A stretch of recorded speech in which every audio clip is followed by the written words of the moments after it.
Depth of Quran YouTube চ্যানেলের সম্মানিত দর্শক শ্রোতাদের প্রতি সালাম জানাচ্ছি। আসসালামু আলাইকুম ওয়া রাহমাতুল্লাহি ওয়া বারাকাতুহু।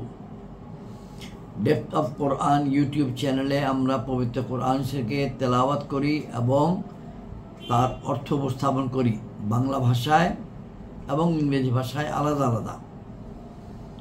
বাংলা ভাষায় আমরা আজকে উপস্থাপন করব ইনশাআল্লাহ 126তম পর্ব, পবিত্র কোরআনের সূরা বনি ইসরাইল এর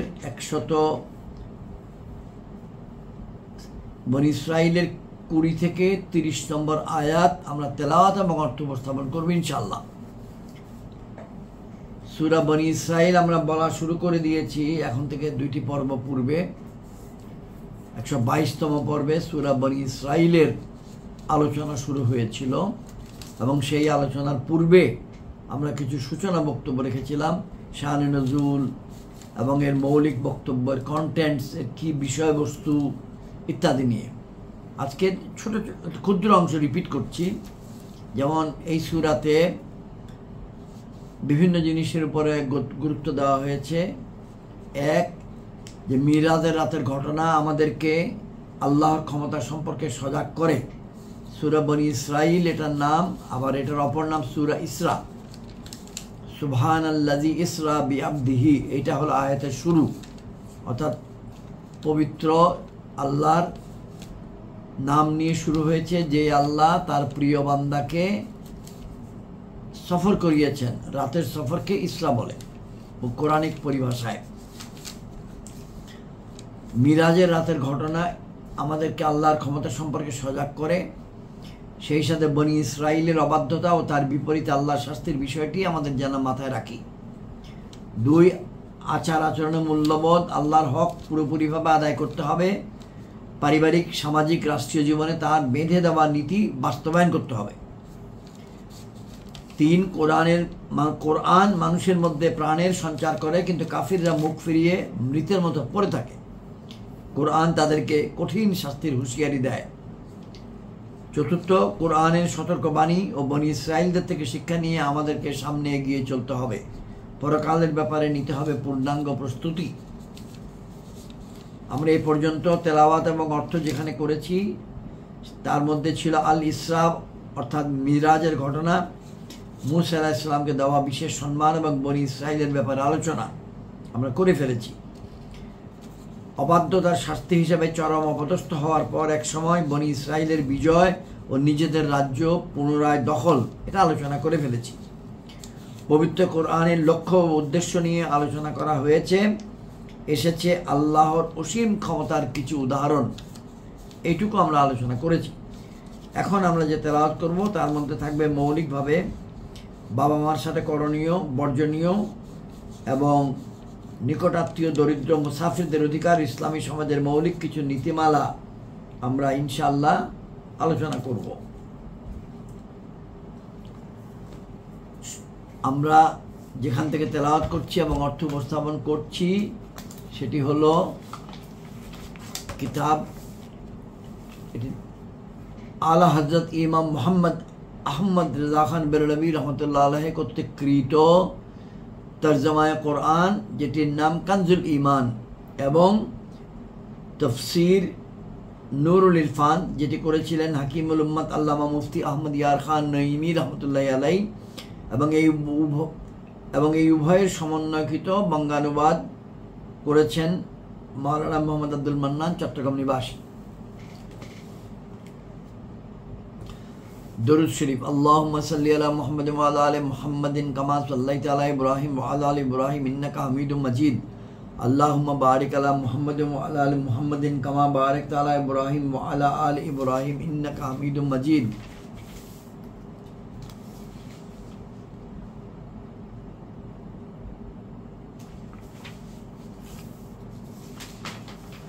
সাল্লাল্লাহু আলাইহি ওয়াসাল্লাম, সাল্লাল্লাহু আলাইহি ওয়াসাল্লাম, সাল্লাল্লাহু আলাইহি ওয়াসাল্লাম। আজকে 30শে ডিসেম্বর 2025, আশ্বিন মাসের 15 তারিখ, 1432 বাংলা সন এবং চাঁদ দেখার উপর নির্ভর করে বাংলাদেশে অনুষ্ঠিত হিজরি ক্যালেন্ডার মোতাবেক রবিউল সানি মাসের 7 তারিখ 1447 হিজরি।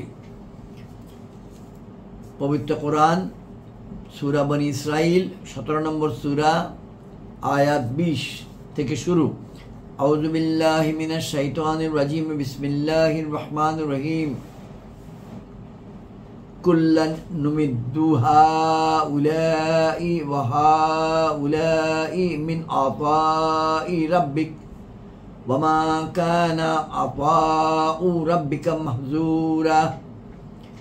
উনজুর কাইফা ফাদ্দালনা বা'দাহুম আলা বা'দ ওয়ালাল আখিরাতু আকবারু দারাজাতিন ওয়া আকবারু তাফদীলা। লা তাজআল মা'আল্লাহি ইলাহান আখারা ফাতাকুদা মাজমুমান মাখজুলা। وَقَضَى رَبُّكَ أَلَّا تَعْبُدُوا إِلَّا إِيَّاهُ وَبِالْوَالِدَيْنِ إِحْسَانًا إِمَّا يَبْلُغَنَّ عِندَكَ الْكِبَرَ أَحَدُهُمَا أَوْ كِلَاهُمَا فَلَا تَقُل لَّهُمَا أُفٍّ وَلَا تَنْهَرْهُمَا وَقُل لَّهُمَا قَوْلًا كَرِيمًا واخفض لهما جناح الذل من الرحمة وقل رب ارحمهما كما ربياني صغيرا ربكم أعلم بما في نفوسكم إن تكونوا صالحين فإنه كان للأوابين غفورا وآتي ذا القربى حقه والمسكين وابن السبيل ولا تبذر تبذيرا إن المبذرين كانوا إخوان الشياطين وكان الشيطان لربه كفورا وإما تعرض عنهم ابتغاء رحمة من ربك ترجوها فقل لهم قولا ميسورا ولا تجعل يدك مغلولة إلى عنقك ولا تبسطها كل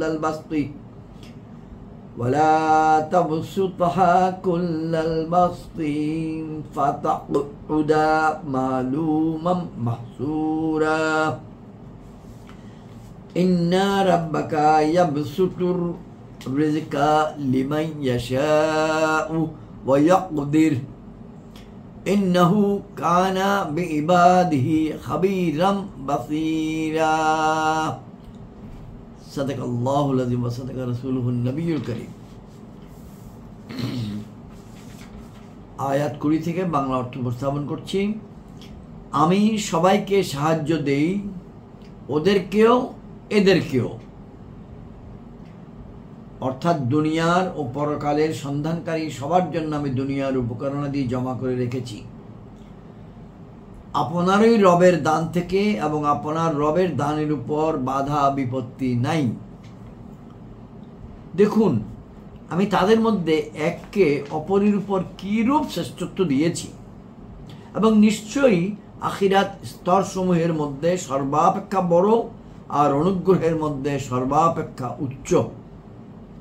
আয়াত 22। হে শ্রোতা, আল্লাহর সাথে অন্য খোদা স্থির করো না, করলে তুমি বসে থাকবে নিন্দিত ও অসহায় হয়ে। আয়াত 23।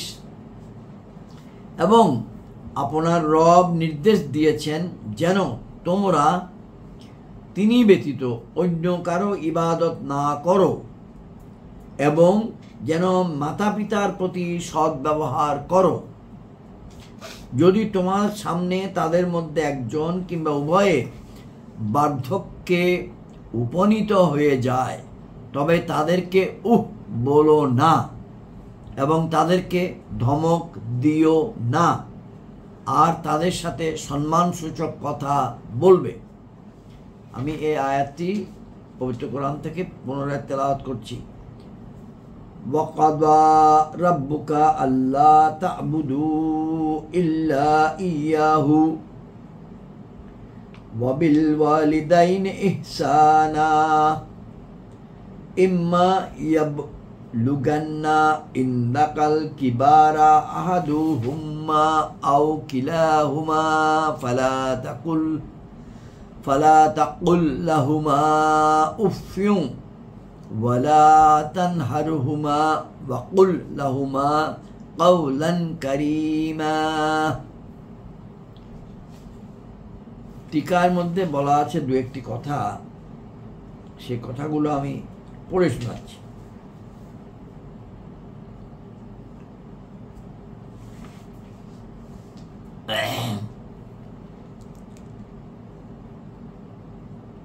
মাতা পিতার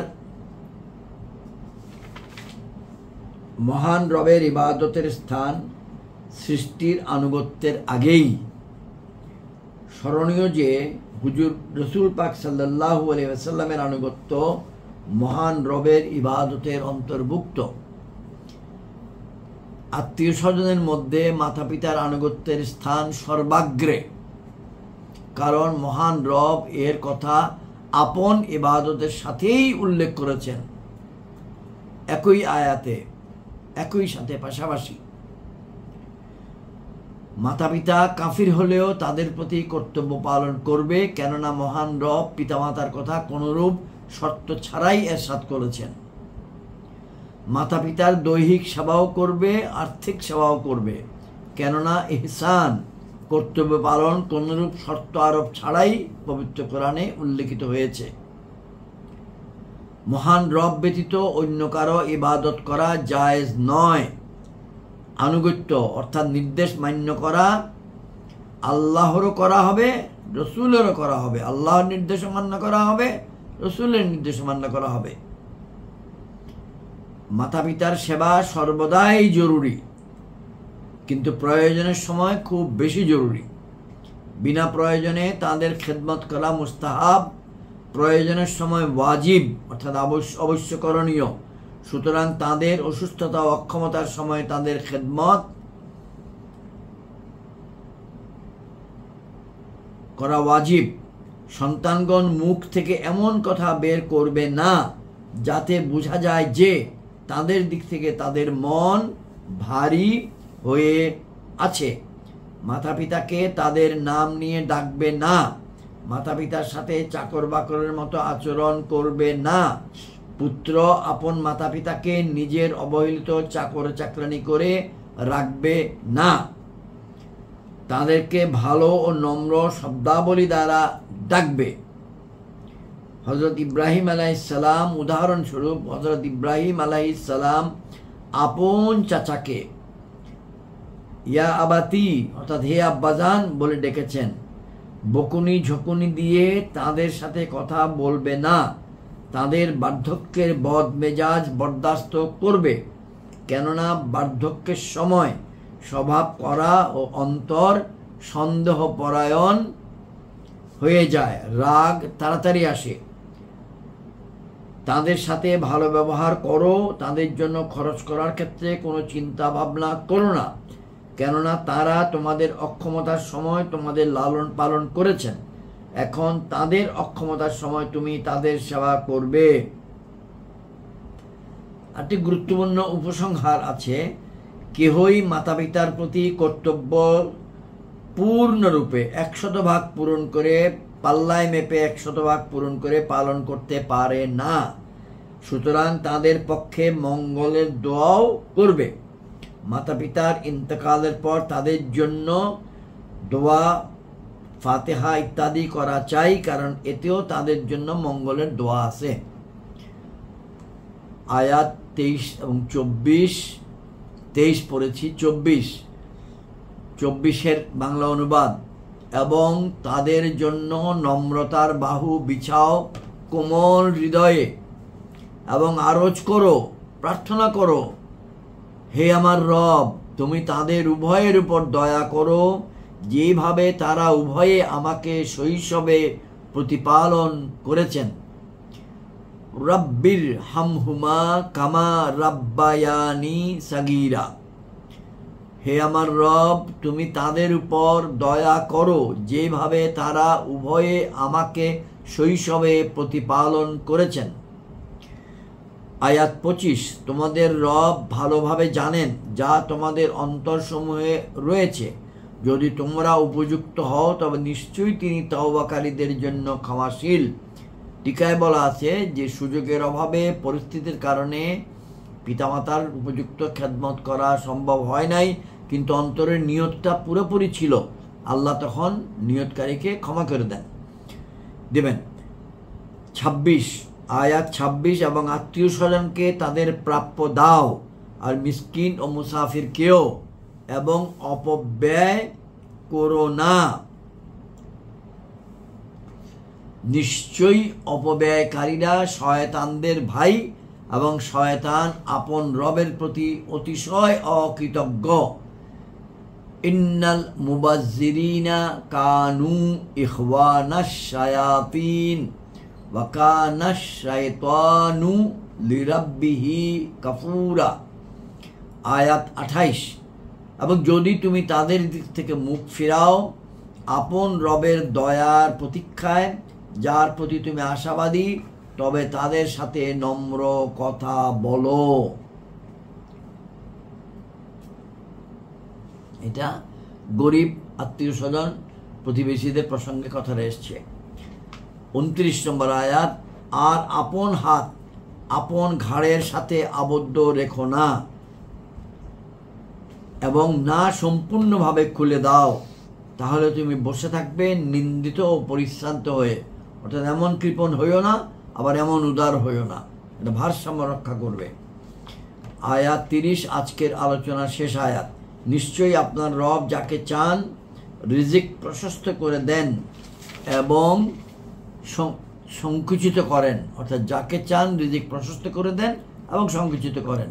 নিশ্চয়ই তিনি আপন বান্দাদেরকে ভালোভাবে জানেন, দেখেন। আসসালামু আলাইকুম ওয়া রাহমাতুল্লাহি ওয়া বারাকাতুহু।